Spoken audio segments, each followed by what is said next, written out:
बहुत समय पहले की बात है। एक नगर में एक धनवान साहूकार अपने 3 बेटों और 3 बहुओं के साथ रहता था। उसकी सबसे छोटी बहू बेहद सरल, सुशील और संस्कारी थी। वह भगवान श्री कृष्ण की अनन्य भक्त थी और हर समय उनके नाम का स्मरण करती रहती थी। सावन का महीना चल रहा था। रक्षाबंधन का त्योहार आने वाला था। घर की दोनों बड़ी बहुएं अपने अपने मायके जाने की तैयारी में जुट गई।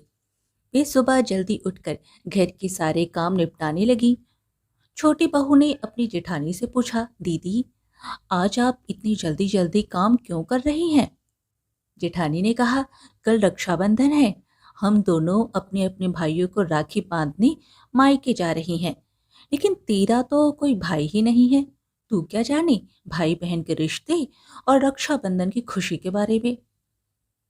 जेठानी की बात छोटी बहू के मन में गहरे उतर गई।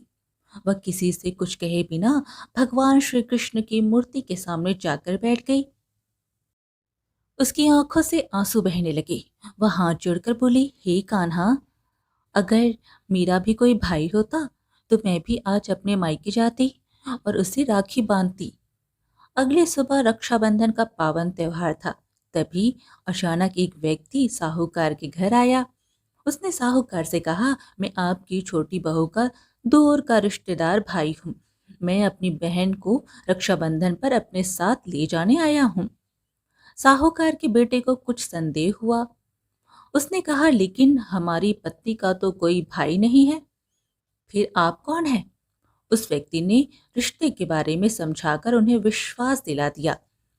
आखिरकार साहूकार और उसके बेटे ने छोटी बहू को उसके साथ जाने की अनुमति दे दी।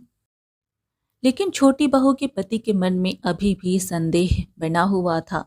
उसने कहा, आप इसे ले जाइए, लेकिन इसे वापस लेने मैं स्वयं आऊंगा।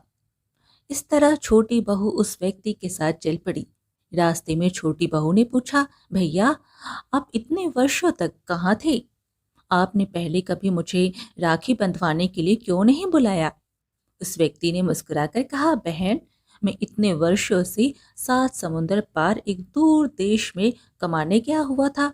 अब लौट कर आया हूँ, तो सबसे पहले अपनी बहन से राखी बंधवाने चला आया। कुछ समय बाद दोनों उसके घर पहुंच गए। वहां उसकी भाभी ने छोटी बहू का बड़े प्रेम से स्वागत किया।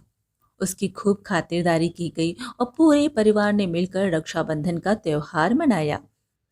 कुछ दिन छोटी बहू वहां हंसी खुशी रही। फिर एक दिन उसका पति उसे लेने वहां पहुंचा। वहां का भव्य महल जैसा घर और सुख सुविधाएं देखकर वह हैरान रह गया। भाई और भाभी ने भी उसका बहुत आदर सत्कार किया। अगली सुबह छोटी बहू अपने पति के साथ घर के लिए निकल पड़ी। विदा करते समय उसके भाई और भाभी ने उसे सोने, चांदी और हीरे जवाहरात सहित बहुत सी चीजें उपहार में दी। कुछ दूर जाने के बाद उसके पति को अचानक याद आया और वह बोला, अरे, मेरा कुर्ता वहीं रह गया, मैं उसे लेकर आता हूँ। छोटी बहू ने कहा, रहने दीजिए, वह कुर्ता पुराना ही तो था। अब इतनी दूर वापस जाएंगे तो घर पहुंचते पहुंचते अंधेरा हो जाएगा। लेकिन उसका पति नहीं माना। वह बोला, नहीं, मैं अपना कुर्ता लेकर ही लौटूंगा। दोनों वापस उसी स्थान पर पहुंचे, मगर वहां का दृश्य देखकर दोनों के होश उड़ गए। जिस जगह कुछ समय पहले महल जैसा घर खड़ा था, वहां अब केवल एक विशाल पीपल का पेड़ था और उसी पेड़ की एक डाल पर उसके पति का कुर्ता टंगा हुआ था। यह देखकर उसका पति क्रोधित हो उठा। वह बोला, यह सब कोई छल या जादू है। आखिर वह कौन था जो तुम्हारा भाई बनकर तुम्हें यहाँ लेकर आया था? मुझे पहले से ही उस पर शक था। सच सच बताओ। गुस्से में वह अपनी पत्नी पर हाथ उठाने लगा। तभी अचानक चारों ओर दिव्य प्रकाश फैल गया। उस प्रकाश के बीच भगवान श्री कृष्ण स्वयं प्रकट हुए। भगवान कृष्ण ने कहा, रुको, इसे कोई कष्ट मत दो। यह मेरी बहन है। हर वर्ष रक्षाबंधन के दिन यह मुझे प्रेम से राखी बांधती आई है। जब इसने सच्चे मन से मुझे अपना भाई पुकारा, तो क्या मैं अपनी बहन का साथ नहीं देता? मैंने ही भाई बनकर इसका मान रखा और इसके जीवन में रक्षाबंधन की खुशी भरने आया था। यह सुनकर छोटी बहू और उसका पति स्तब्ध रह गए। दोनों की आंखों में आंसू आ गए और वे हाथ जोड़कर भगवान श्री कृष्ण के चरणों में झुक गए। छोटी बहू ने मन ही मन कहा, जिसे मैंने सच्चे मन से अपना भाई माना, उसने भी आज भाई होने का फर्ज निभाकर मेरा मान रख लिया। सीख: सच्चे मन से की गई भक्ति और विश्वास कभी व्यर्थ नहीं जाता। भगवान अपने भक्तों की पुकार अवश्य सुनते हैं और जरूरत पड़ने पर किसी न किसी रूप में उनका साथ देते हैं।